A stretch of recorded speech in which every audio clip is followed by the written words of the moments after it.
Hey everybody, Doug Wardle here. We're at State Central, just after State Central actually, having a reception here for delegates and alternates. And tomorrow, looking forward to the state convention and be seeking the endorsement of the Republican Party for the office of Attorney General. Things are going very well. Been campaigning all over the state for 15 months now. Done about 325 stops in all corners, in all parts of Minnesota, and we are on the path to victory. We're going to defeat Keith Ellison, and that's so important because he is the most radical, furthest left, progressive Attorney General of the country. He's a national leader of the progressive left, and we must retire him from office once and for all, and then restore law and order in our state. We're going to investigate and prosecute voter fraud. We're going to secure our elections. We're going to send the message that if you commit voter fraud in the state of Minnesota, you're going to go to jail.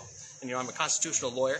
I worked for a number of years at Alliance, defending freedom, fighting for free speech, and for religious liberty in cases all across the country. I'm also general counsel at My Pillow, where I'm standing beside Mike Lindell and fighting for election integrity and for the Constitution. So with my constitutional law background, we're going to get into that office, take it over, and we have bold plans ready to go so we can hit the ground running on day one, start standing up for our constitutional rights, start defending parental rights to control and direct education of children.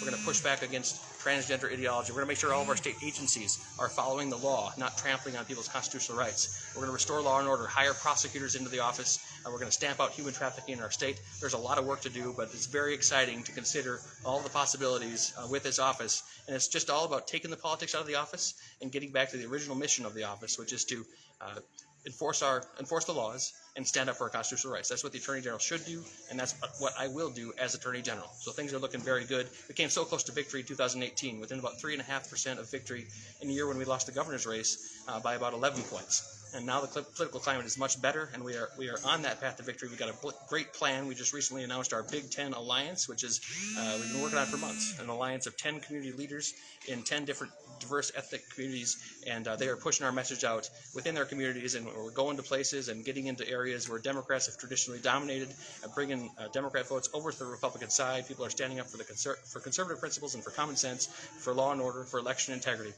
And this is going to be a watershed election for our state. We're going to take back this office, secure our elections, restore law and order, and I think Minnesota will be red for a long time to come once we have secure elections, once we come through on all the promises that we're making, because I will get in there and take bold action. And everyone knows that's what I've done my whole legal career. We're going to take bold action starting on day one to save Minnesota. So thank you all, and God bless.